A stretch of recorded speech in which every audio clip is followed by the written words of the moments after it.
Nabi nggak bilang biarin aja namanya anak kecil.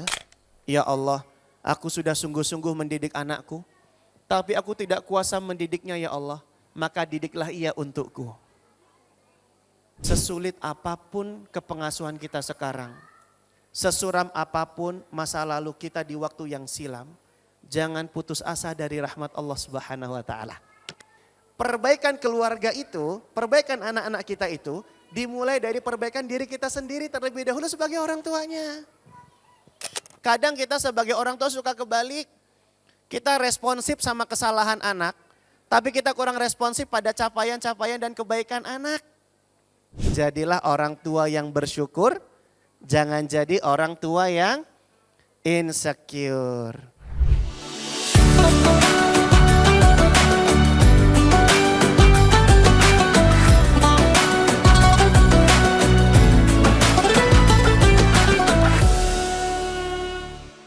Pada kesempatan hari ini di Duha Reflection, tentunya kita sudah bersama narasumber kita. Tadi sempat berbincang-bincang sedikit ya dengan Bapak Erlan Iskandar. Beliau adalah sarjana teknik kimia, tapi sering memberikan kajian-kajian dan akhirnya mengikuti untuk magisternya psikologi. Jadi beliau menggabungkan antara nilai-nilai agama dan juga tadi bagaimana sih secara sainsnya gitu ya untuk parenting Islami ya. Dan hari ini kita akan berbicara mengenai parenting, bagaimana Rasulullah dan para sahabat memberikan teladan untuk parenting membuat anak-anak itu menjadi beriman dan tangguh ya Ustadz ya. Ustadz gimana kabarnya hari ini? Alhamdulillah baik. Alhamdulillah. Dari Jogja Ustadz ya? Dari Jogja. Jauh-jauh karena permintaan dari Aibun semuanya hari ini. Jadi Ustadz jauh-jauh dari Jogja ke sini mudah-mudahan bisa memberikan banyak insight ya untuk Aibun semuanya. Iya. Alhamdulillah, assalatu wassalamu ala rasulillah, wala hawla wala quwata illa billah wa ba'du. Ayah bunda yang mencintai Allah dan semoga pula dicintai oleh Allah Subhanahu wa ta'ala. Ayah bunda tahu nggak sabar dibagi jadi berapa macam? Saya kasih pilihan ya. Silakan Ustadz. Dibagi jadi 3 atau 4? 2. Yang benar sabar dibagi jadi 3 macam. Sabar di atas ketaatan, sabar menghindari kemaksiatan, dan sabar menghadapi ketidaknyamanan. Orang yang puasa dia sabar di atas ketaatan. Karena orang yang puasa ingin banyak melakukan amal ketaatan walaupun butuh perjuangan dan kesabaran. Siapa yang kalau tilawah Quran harus memaksa dirinya terlebih dahulu? Jujur, siapa? Bahkan kita baru tilawah, ujiannya berat. Ada yang langsung ngantuk, iya lagi. Anak rewel. Ada yang kakinya kesemutan. Bahkan ada yang baru baca bentar, udah pengen cepat-cepat mengakhiri kebersamaan dengan Al-Quran. Baru baca 1 halaman udah dihitung, ini 1 juz berapa lagi sih? Relate lagi. Untuk bisa tilawah kita butuh kesabaran. Memang di atas ketaatan kita perlu sabar. Begitu pula untuk menghindari kemaksiatan kita juga perlu sabar. Lagi puasa kita butuh kesabaran untuk menghindari dunia pergosipan. Apalagi keponya tinggi nih. Apalagi kalau emak-emak udah mulai gosip pakai muqaddimah kalimat pamungkas. Ini bukannya ghibah ya Bu ya. Nih, walaupun udah pakai kalimat kunci tetap ghibah tuh ujungnya tuh. Kita bawaannya nafsu banget pengen ikutan tuh. Maka untuk menghindari hal-hal yang mengurangi kesempurnaan pahala puasa kita perlu bersabar. Sabar menghindari kemaksiatan. Dan sabar saat puasa juga itu artinya kita sabar menghadapi ketidaknyamanan karena kita dalam keadaan lapar dan dahaga. Maka orang yang puasa pahalanya tidak terbatas karena orang yang berpuasa itu orang yang bersabar. Dan sabar ini kunci untuk menggapai ketakwaan. Dan fun fact-nya ayah bunda, sabar ini adalah kata kunci penting dalam pembahasan resiliensi atau ketangguhan, daya lenting, kemampuan untuk beradaptasi, menghadapi ujian, kemampuan dan kesanggupan untuk meregulasi emosi, dan seterusnya. Sehingga bahasan kita kali ini menarik nih. Ada penelitian klasik dalam dunia psikologi perkembangan. Penelitiannya dinamakan dengan penelitian marshmallow. Ayah bunda tahu nggak nih? apa ya bahasa kita kayak permen-permen manis kenyal-kenyal gitu ya. Nah jadi ada seorang tokoh namanya Walter Mischel, dia meneliti sekelompok anak dalam sebuah ruangan dikasih marshmallow masing-masing satu-satu. Dan dikasih challenge, selama 15 menit kalau bisa tahan untuk tidak makan satu marshmallow yang diberikan kepada tiap-tiap anak, maka nanti anak yang bisa bertahan menunda kepuasannya akan dapat bonus marshmallow satu lagi. Setelah diteliti, ada yang gak tahan langsung makan. Wah, ada juga yang dia bisa bertahan untuk tidak makan. Temuan selanjutnya, longitudinal studinya, peneliti ini menemukan bahwa beberapa tahun setelahnya, anak-anak yang bisa menunda rasa kepuasannya, yang bisa bertahan tidak menikmati satu marshmallow yang diberikan di awal supaya dapat tambahan bonus sebagai hadiah rewardnya, mereka adalah anak-anak yang lebih bisa menghadapi tantangan di masa depan. Mereka anak yang tangguh, walaupun menunda kepuasan itu bukan satu-satunya faktor mutlak untuk menentukan kesuksesan anak, karena variabelnya banyak. Tapi variabel yang satu ini sangat berpengaruh pada ketangguhan dan kemampuan anak menghadapi ujian-ujian yang ada. Anak biasanya siang makan, pagi sarapan, dia tunda kepuasannya sampai nanti berbuka. Ini melatih ketangguhan.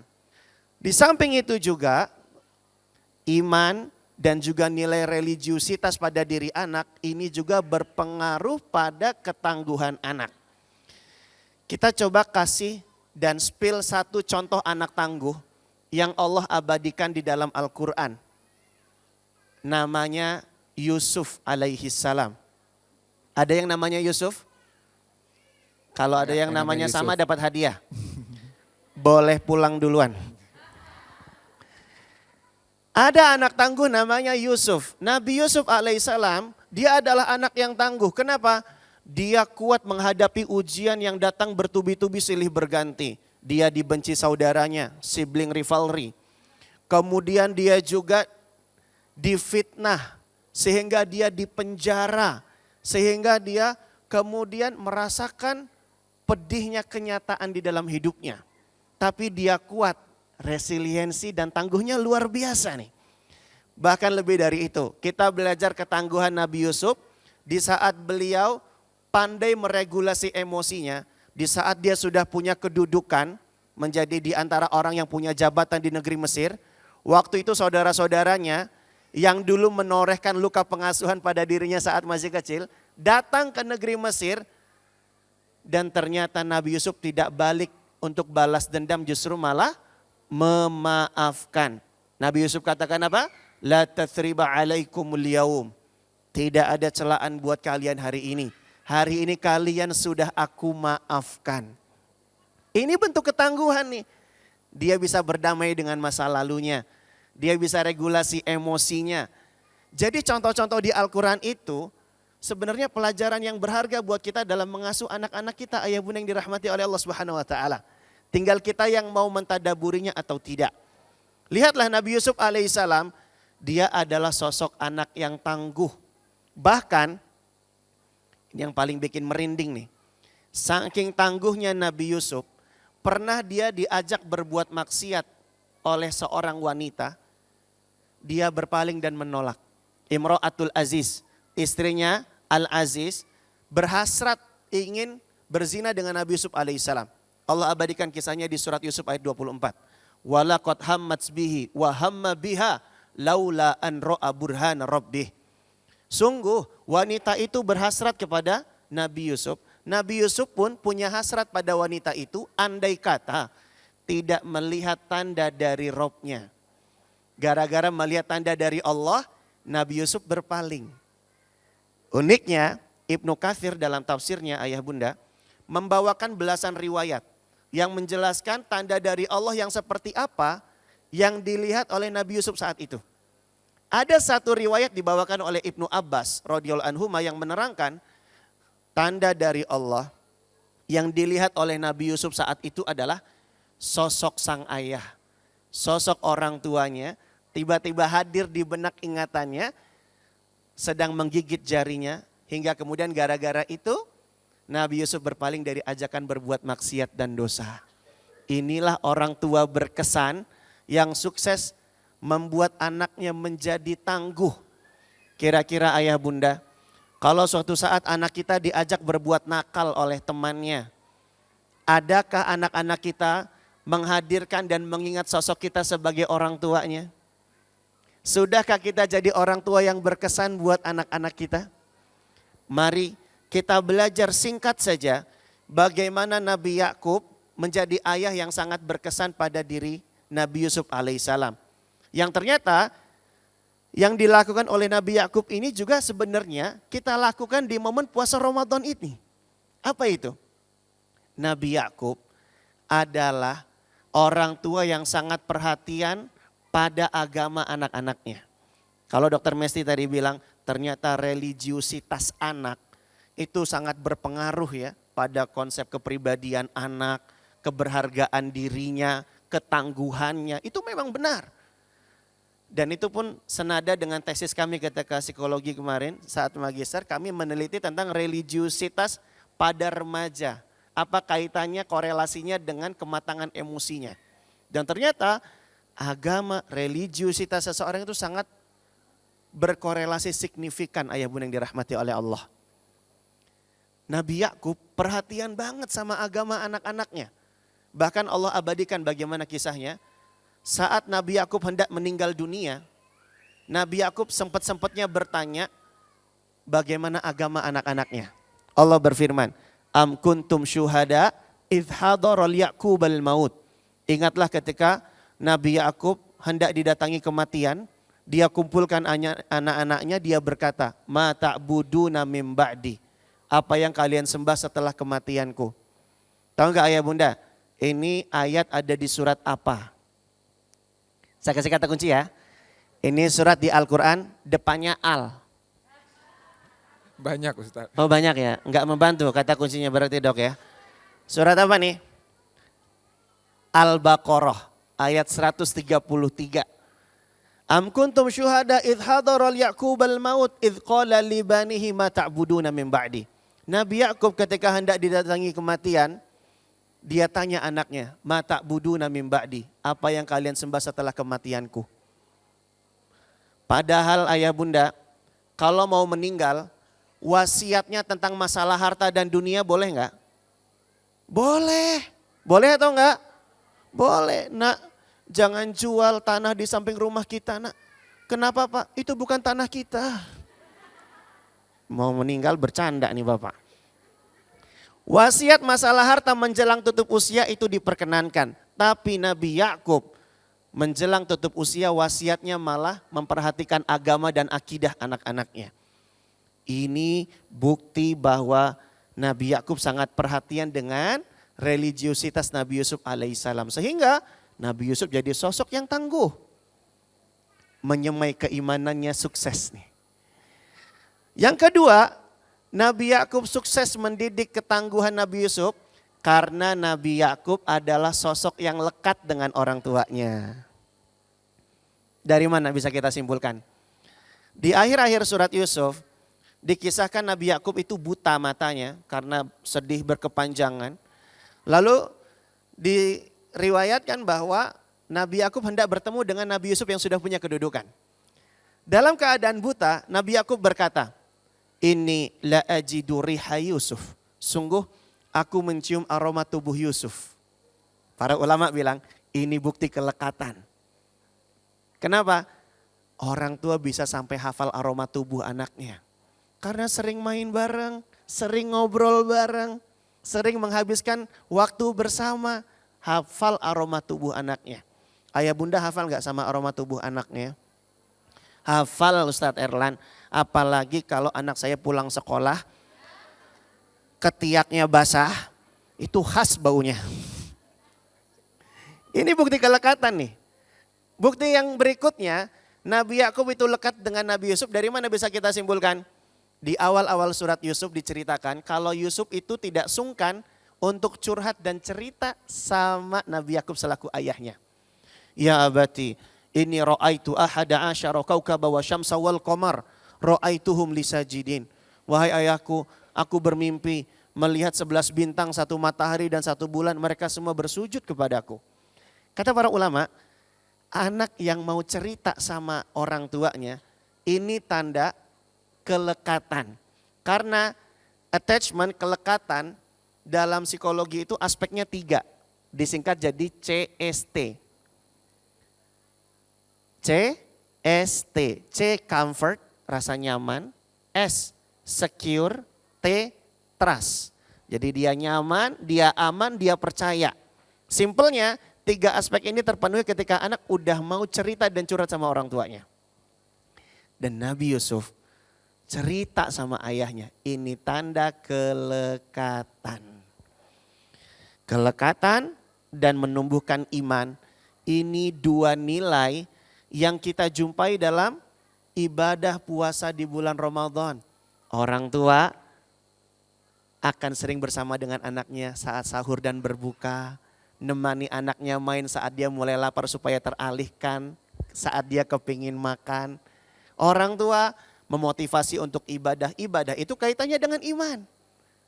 Jadi Kalau dari Rasulullah dan sahabat sendiri, adakah hal-hal yang bisa kita contoh gitu untuk meningkatkan keimanan, kesehatan jasmani dan juga ketangguhan bagi anak-anak kita? iya, jadi gini, pengasuhan itu penting gak sih ayah bunda? Penting. Penting atau enggak? Kira-kira ada gak panduannya dalam Islam? Ada. Pengasuhan itu mendidik generasi peradaban. Pasti ada panduannya dalam Islam. Tinggal kita sebagai kaum muslimin mau atau tidak menjadikan panduan Islam itu sebagai pijakan. Kita harusnya belajar dari Al-Quran. Kita harusnya belajar dari hadis-hadis Nabi SAW. Bagaimana pengasuhan yang ideal. Kalau di dunia psikologi kita pakai teorinya Diana Baumrind. Kan ada macam-macam pola asuh ya. Dan aspek pentingnya itu kan yang penting ada kehangatan. Yang kedua ketegasan atau aturan. Nah jadi ini 2 aspek penting nih dalam membentuk pola asuh. Kalau hangat doang, dimanjain berlebihan, nggak ada kontrol aturan batasan, nanti jadi pola asuh permisif. Kalau tegas, ngasih hukuman terus-terusan, marah-marah berlebihan, tapi kemudian nggak ada kehangatan, ini pola asuh otoriter. Yang ideal mengkombinasikan 2 aspek utama ini, ketegasan dan kehangatan. Dan tahu nggak ya bunda, Rasul SAW sedari 1400 tahun silam mengajar kita yang demikian. Kehangatan bikin jadi tangguh nggak? Bikin jadi tangguh. Kemudian ketegasan bikin anak jadi tangguh nggak? Bikin anak jadi tangguh. Nabi contohkan kita. Nih contohnya. Nabi SAW tidak sungkan menunjukkan bahasa cinta dengan word of affirmation. Bahasa cinta lewat kata-kata. Nabi bilang kepada cucunya, ini uhibbuhu fa'ahibbahu. Ya Allah, sesungguhnya aku mencintai Hasan maka cintailah dia. Padahal waktu itu Hasan di dekat Nabi. Nabi tidak sungkan bilang cinta kepada anaknya. Kepada cucunya. Bahkan Nabi ketika pengen ngajarin hafalan doa, dimukodimahi dengan word of affirmation. Bahasa cinta lewat kata-kata. Nabi pengen ngajarin doa kepada sahabat Mu'adz bin Jabal. Doanya gini nih. Allahumma, bukan barik lana ya. Allahumma a'inni ala dzikrika wa syukrika wa husni ibadatika. Ya Allah tolonglah aku agar aku bisa berzikir kepadamu, bersyukur kepadamu dan beribadah dengan baik kepadamu. Nabi pengen ngajarin hafalan doa ini, tapi Nabi muqaddimahi dengan menunjukkan rasa sayang dan cinta. Apa kata Nabi SAW? Ya Mu'adz, wallahi inni la uhibbuk, wallahi inni la uhibbuk. Wahai Mu'adz, demi Allah aku benar-benar mencintaimu. Demi Allah aku benar-benar mencintaimu. Jangan sekalipun kau meninggalkan membaca doa ini di tiap akhir sholat. Allahumma a'inni ala dzikrika wa syukrika wa husni ibadatika. Pernah gak ayah bunda nyuruh anaknya ibadah diawali dengan rasa sayang dan cinta kayak gini? Katanya kita mencontoh Rasulullah SAW, kenapa kita tidak terapkan demikian? Pernah gak bilang, nak, Umi sayang banget sama kamu nak, ayo nak sahur. Kenapa kita nggak suasanakan Ramadan itu dengan penuh bahagia? Supaya anak nggak trauma dengan syariat. Nggak ada kelemah lembutan, justru malah langsung dengan teriakan. Bangun! Bahkan gak sedikit ayah bunda yang amnesia lupa ingatan. Anak siapa sih? Ya anak bunda. Kok pakai tanya? Lihat Nabi SAW pengen ngajarin hafalan doa di muqaddimahi dengan rasa cinta. Ini bukti kalau Nabi itu penuh kehangatan. Nabi juga meskipun hangat, beliau tegas dengan aturan. Cucunya Hasan dan Husain waktu itu lagi main-main. Terus mereka mau ngambil kurma dari hasil zakat. Ahlul bait, keluarga Nabi nggak boleh makan dari hasil zakat. Nabi tegas dengan aturan. Nabi bilang apa? Kih, irmi biha. Ama alim ta'ala nakula sadaqah. Kih, lepahin. Lempar tuh. Tidakkah kalian tahu kita ini nggak boleh makan harta dari hasil zakat. Nabi nggak bilang biarin aja namanya anak kecil. Udah nggak usah diajarin tentang agama dan adab, masih kecil biarin. Nggak gitu. Adab itu dibiasakan. Ada anak kecil makannya kurang baik adabnya. Namanya Umar bin Abi Salamah. Nabi ingatkan, ya gulam samillaha wa kul biyaminik wa kul mimma yalik. Nak kalau makan, sebut nama Allah, pakai tangan kanan, makan apa yang ada di dekatmu.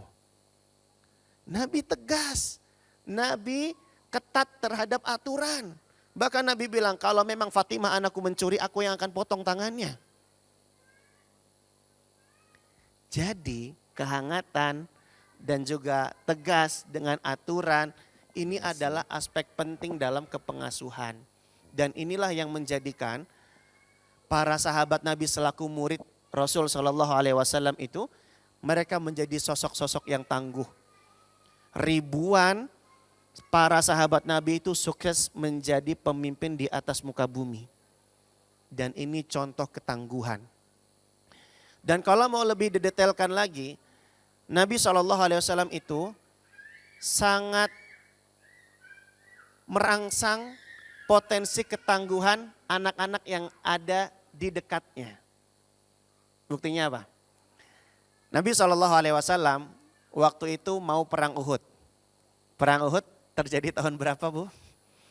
Kayaknya serius banget nyimaknya ini. Kasih pertanyaan tipis-tipis ya. Perang Uhud tahun berapa terjadinya? Pilihan Ustaz. Ini kalau udah ragu jawabannya gini nih. Entar dikasih pilihan bingung. Perang Uhud terjadi pada tahun 4 Hijriah apa 5 Hijriah? 3, betul Ibu, Masya Allah. 3 Hijriah, barakallahu fiqh. Dan Nabi buat aturan, anak yang belum usia 15 tahun enggak boleh ikut perang. Enggak boleh ikut berjihad. Terus ada seorang anak namanya Rafi bin Khadij. Dia ini ahli panah, tapi usianya belum genap 15 tahun. Tapi karena dia punya keahlian, Nabi persilakan dia untuk berangkat berjihad. Ini bukti kalau Nabi menghargai eksistensi dan aktualisasi diri anak-anak yang ada di dekatnya. Potensinya dianggap walaupun dia masih kecil. Ada anak lain namanya Samurah bin Jundub. Dia ghibtoh istilahnya. Jadi dia kepingin juga kayak Rafi, ikut diperkenankan berangkat jihad bersama Rasulullah SAW. Ini tangguh-tangguh nih ya. Kita mungkin kalau diajak jihad nggak dibolehin, alhamdulillah nggak mangkat gitu ya. Ini anak sahabat Nabi berangkat. Malah kepingin banget berangkat. Lihat, Samurah bin Jundub dia curhat sama ayahnya. Siapa yang tahu nama ayahnya Samurah bin Jundub siapa? Ya Jundub, namanya juga Samurah bin Jundub. Jangan berat-berat mikirnya Bu. Samurah bin Jundub ayahnya Jundub dong. Dia curhat sama ayahnya. Itu loh Rafiq bin Khadij dibolehin ikut jihad. Saya juga pengen. Padahal saya ini jago gulat. Kalau saya diadu tanding dengan Rafiq adu gulat saya pasti menang. Ayahnya memvalidasi. Dia follow up, dia lapor ke Nabi. Kata Nabi apa? Buktikan. Akhirnya adu gulat. Samurah menang dan Samurah diperkenankan untuk berangkat jihad. Ini bukti Nabi memberikan ruang untuk menampakkan dan menumbuhkan ketangguhan pada diri anak-anak yang ada di sekitarnya. Baik, terima kasih Ustadz. Luar biasa ya, ternyata banyak sekali kisah-kisah dari Rasulullah dan juga para sahabat ya. Dan tadi saya sangat berkesan gitu yang saya pernah dengar sebelumnya juga ya mengenai kombinasi antara kehangatan dan juga ketegasan ya itu untuk anak-anak kita. Dan ini penting sekali. Baik, saya akan buka satu pertanyaan, silahkan. Assalamualaikum. Waalaikumsalam warahmatullahi wabarakatuh. Silakan. Ustadz, nama saya Ayu dari Banten. Kebetulan saya seorang mualaf, Oh, subhanallah. jadi saya kan masih belajar mengenal Islam ya. Dan saya mau tanya, gimana cara membesarkan anak agar dia menjadi lebih tangguh dan berani, sedangkan saya sendiri kan masih banyak belajarnya, masih banyak kurang gitu Ustadz. Terima kasih. Bagus sekali pertanyaan. Silahkan Pak Ustadz. Masya Allah. Barakallahu fiik. Ya, saya izin menjawab ya. Ayah bunda yang dirahmati oleh Allah Subhanahu wa taala. Bedanya konsep parenting Islam dengan parenting selainnya adalah kalau parenting selainnya konsepnya bersandar dan mengacu pada teknik. Tapi kalau parenting Islam fokusnya pada tauhid. Kalau parenting lainnya mengandalkan tips trik bagaimana kemampuan diri, tapi kalau dalam parenting Islam melibatkan Allah Rabbul Izzati. Bisa dipahami? Maka ayah bunda, kunci paling utama dalam mendidik dan mengasuh anak kita adalah dengan berdoa. Karena doa itu adalah puncak terpenting dari berbagai macam teori parenting. Erlan Iskandar 2026. Sitasi ya dok ya. Karena doa adalah puncak terpenting dari berbagai macam teori parenting. Justru ketika kita menampakkan kelemahan kita di hadapan Allah, tunduk dan rendahnya kita sebagai hamba di hadapan Allah, Allah yang akan kasih pertolongan kepada kita di balik keterbatasan kita. Dulu ada seorang ayah, dia mantan perampok yang tidak sungkan menghabisi nyawa orang-orang yang jadi korban pencuriannya. Ngeri nih. Namanya Fudel bin Iyad. Bahkan namanya terdengar sebagai perampok ulung. Kalau ada Fudel di satu jalan, maka kafilah dagang akan cari jalan yang lain. Supaya gak ketemu Fudel bin Iyad. Alhamdulillah, Fudel bin Iyad dapat hidayah. Akhirnya apa? Dia jujur di hadapan Allah, dia pengen berhijrah. Dia terus belajar, dia terus beramal, dan dia lanjutkan usaha mendidik anaknya yang sudah terlanjur besar, mencontoh hal-hal buruk dari dirinya yang dulu punya rekam jejak yang sangat suram.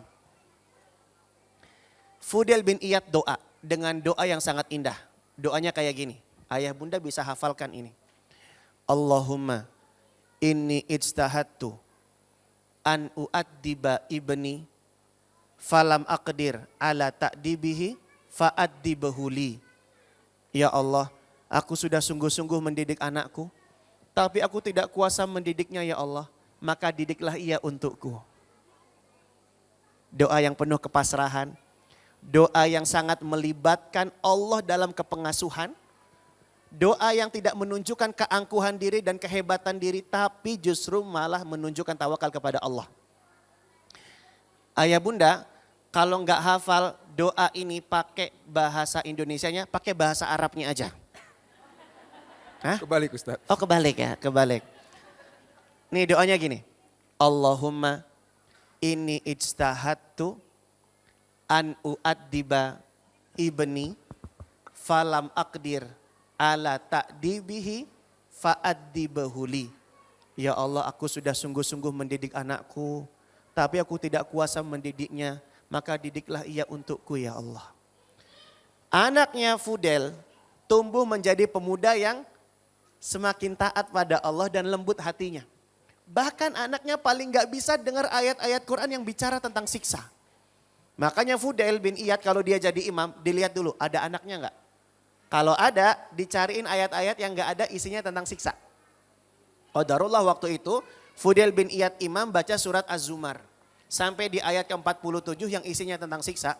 tiba-tiba terdengar suara isak tangis yang besar. Tapi sejurus kemudian suara isak tangis ini menghilang.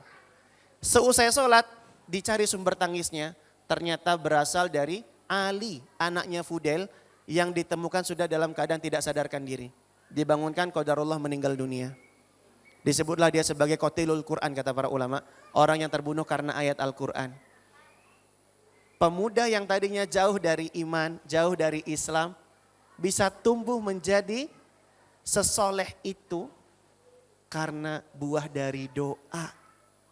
Jadi ibu dan juga ayah bunda yang lainnya, sesulit apapun kepengasuhan kita sekarang, sesuram apapun masa lalu kita di waktu yang silam, jangan putus asa dari rahmat Allah Subhanahu wa taala. La taqnatu min rahmatillah. Enggak boleh putus asa dari rahmat Allah. Karena ada Allah sumber kekuatan kita. Karena Allah yang ngasih hidayah dan juga penentu kebaikan pada diri anak kita. Betul enggak ayah bunda? Yang ngasih hidayah itu Allah. Yang ngasih kemudahan dalam berbuat baik itu Allah. Maka doa ini senjata yang paling utama. Karena doa adalah puncak terpenting dari berbagai macam teori parenting. Itu yang pertama. Doa dulu. Yang kedua, terus mengupgrade diri. Terus belajar mensolehkan diri, mensolihahkan diri. Terus belajar jadi orang tua supaya bisa lekat, supaya bisa tegas dengan konsisten dan aturan pada anak-anak gitu ya. Karena kajian parenting itu kan fokusnya di parent. Makanya tadi adik kita, King Faisal Jim namanya ya. Baca surat apa tadi? At-Tahrim ayat keberapa? Ke-6. Apa bunyi ayatnya? Ya ayyuhalladzina amanu ku anfusakum wa ahlikum naro. Wahai orang-orang yang beriman, jagalah diri kalian dan keluarga kalian dari api neraka. Allah sebut anfusakum lebih dulu, baru ahlikum, keluarga kalian. Diri kalian dan keluarga kalian. Apa hikmahnya? Perbaikan keluarga itu, perbaikan anak-anak kita itu dimulai dari perbaikan diri kita sendiri terlebih dahulu sebagai orang tuanya. Tuh, ayat Quran yang sering kita dengar ternyata sedalam itu maknanya. Baik, terima kasih Iya. Ustadz, luar biasa. Oke, Ibu paling bersemangat yang jilbab orange silakan. Saya Iis dari Depok. Ustadz, anak saya 8 tahun ya. Saya mempercayakan agama anak saya selain pada saya dan suami yang agamanya masih sangat sedikit. Dengan menyekolahkan anak saya di sekolah Islam pasti. Memasukkan anak saya ke TPQ gitu ya. Dan saya ibu bekerja dan suami juga bekerja. Jadi saya seperti mempunyai penyesalan untuk hal agama. Karena saya merasa nggak full untuk anak saya gitu. Anak saya umur 8 tahun ini berpuasa. Tapi kok rasanya saya suka nggak percaya gitu dia bisa puasa full. Karena dia kan sekolahnya juga pagi sampai sore gitu ya.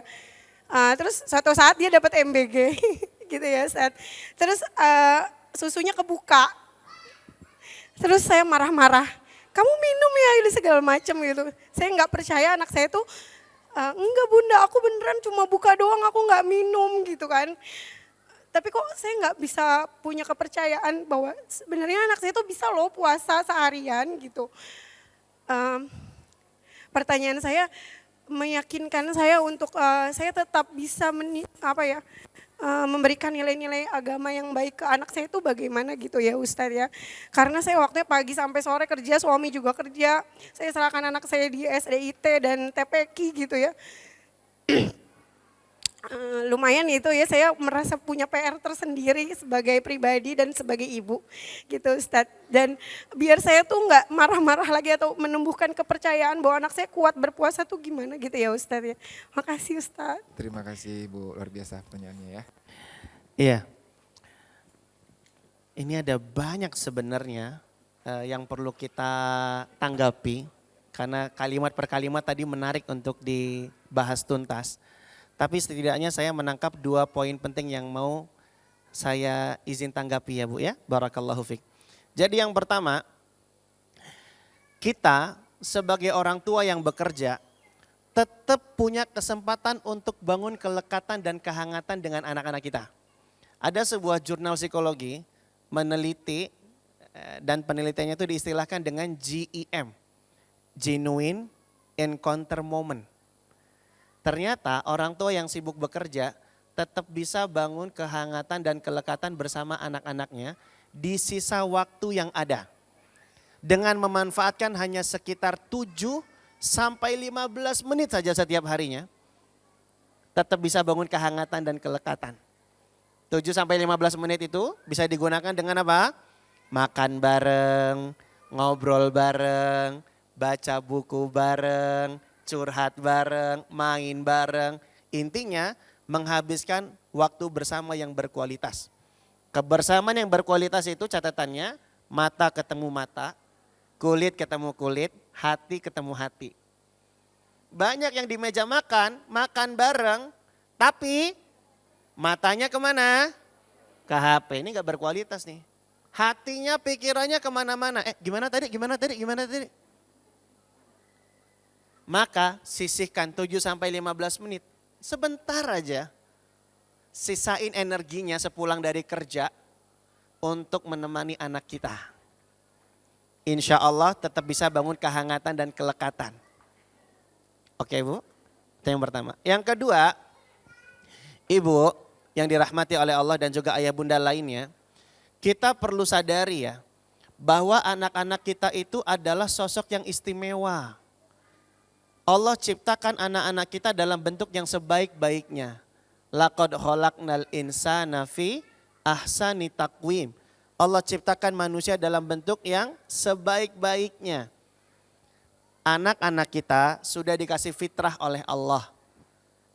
Dan syariat puasa itu sudah berlaku sedari tahun 2 Hijriah, 1440-an tahun yang lalu. Dan kita paham, pokoknya yang namanya ajaran syariat itu pasti mengandung maslahat dan manfaat. Pasti ada kebaikannya. Ad-dinu mabniun ala jalbil masalih fi kulliha. Setiap ajaran agama pasti bawa maslahat, pasti bawa kebaikan buat kita. Termasuk buat anak-anak kita. Dan Allah itu gak akan pernah ngasih perintah melebihi dari beban kesanggupan kita. La yukallifullahu nafsan illa wus'aha. Maka pahami, anak kita juga hamba yang insya Allah mampu menunaikan apa yang Allah perintahkan kepada dirinya. Yang kedua, untuk mengatasi rasa insecure adalah tidak lain tidak bukan jadilah orang tua yang pandai bersyukur. Menghargai dan merespon capaian-capaian sederhana anak kita. Itu akan membuat hati kita jadi lebih lapang. Kadang kita sebagai orang tua suka kebalik. Kita responsif sama kesalahan anak, tapi kita kurang responsif pada capaian-capaian dan kebaikan anak. Anak udah jalan hati-hati, kita gak pernah puji, gak pernah apresiasi. Tapi giliran anak gak sengaja numpahin gelas, apa kata kita? Makanya kalau jalan pakai mata. Langsung responsif mencacati kesalahan anak. Coba giliran ibunya yang numpahin gelas, apa kata ibunya? Ini siapa sih yang naruh gelas di sini? Tetap, ibu gak bisa salah pokoknya. Kita responsif sama kesalahan anak, tapi kita kurang responsif pada capaian anak. Iya alhamdulillah jalannya udah hati-hati, barakallahu fiik bagus. Nah Masya Allah udah bisa puasa. Ibu yakin kok itu kamu buka bukan kamu minum. Ibu yakin kamu hebat, nah Masya Allah barakallahu fiik. Justru kalau kita yang insecure sebagai orang tua ini bisa merendahkan konsep diri anak. Dia jadi minderan, dia menganggap diri dia tidak berharga. Ini bahaya Bu. Maka belajarlah untuk percaya pada anak dan syukuri kebaikan-kebaikan dan juga capaian-capaian anak kita. Maka PR-nya jadilah orang tua yang bersyukur, jangan jadi orang tua yang insecure. Kak Erlan Iskandar 2026. Ada 2 quote hari ini ya. 2 quote hari ini. Jangan lupa di tag ya Dok ya. Baik, banyak sekali sebenarnya yang masih ingin bertanya, tapi karena keterbatasan waktu maka kita tutup sesi ini. Saya persilahkan kepada Ustadz untuk memimpin doa muhasabah. Mari ayah bunda kita tutup duha reflection kita ini dengan doa. Karena kita tadi tahu doa itu adalah puncak terpenting dari berbagai macam teori parenting. Doa adalah senjata orang beriman. Mari kita tundukkan pandangan, tengadahkan tangan, dan kita pasang hati kita untuk berdoa kepada Allah Subhanahu wa taala. Alhamdulillah, hamdan katsiran thayyiban mubarakan fih, kama yuhibbu rabbuna wa yarda. Asyhadu an la ilaha illallah wahdahu la syarikalah wa asyhadu anna Muhammadan abduhu wa rasuluh. Allahumma salli ala Muhammad wa ala ali Muhammad. Allahumma iyyaka na'bud wa laka nusalli wa nasjud wa ilaika nas'a wa nahfid narju rahmataka wa nakhafu adzabakal jid. Ya Allah ya Rahman yang Maha Penyayang, sayang-Mu tiada berbilang. Sayangilah kami ya Allah. Sayangilah kami sebagai orang tua yang Kau berikan amanah untuk mendidik anak-anak kami ya Allah. Mudahkanlah kami untuk senantiasa menjadi orang tua yang pembelajar, menjadi orang tua yang jadi teladan, menjadi orang tua yang sabar dalam membersamai buah hati kami. Ya Allah ya Rahim yang Maha Pengasih, kasih-Mu tiada berpilih. Kasihanilah kami ya Allah. Ampunilah dosa-dosa dan kesalahan kami ya Allah. Jangan Engkau jadikan dosa dan kesalahan kami sebagai sebab sulitnya kami dalam mendidik anak-anak kami. Ya Allah yang Maha Pengampun, ampunilah dosa kami yang sudah menggunung tinggi, yang tidak lagi dapat dihitung dengan jari tangan dan jari kaki. Sekiranya Engkau tidak mengampuni, kami termasuk orang-orang yang merugi. Ya Allah, ya Wahab, ya Mannan, yang memberikan hidayah dan kenikmatan, berikanlah taufik dan hidayah kepada kami dan juga kepada anak-anak kami. Bimbinglah kami agar kami bisa menjadi hamba-Mu yang giat beribadah, menjadi hamba-Mu yang menjadi khalifah yang siap menebarkan manfaat untuk semesta. Ya Allah ya Rabb, kabulkanlah doa-doa kami. Hanya kepadamu lah kami berharap, hanya kepadamu lah kami memohon pertolongan. Wassallallahu ala nabiyyina wa ala alihi wa ashabihi ajma'in. Akhirud da'wana anil hamdulillahi rabbil alamin.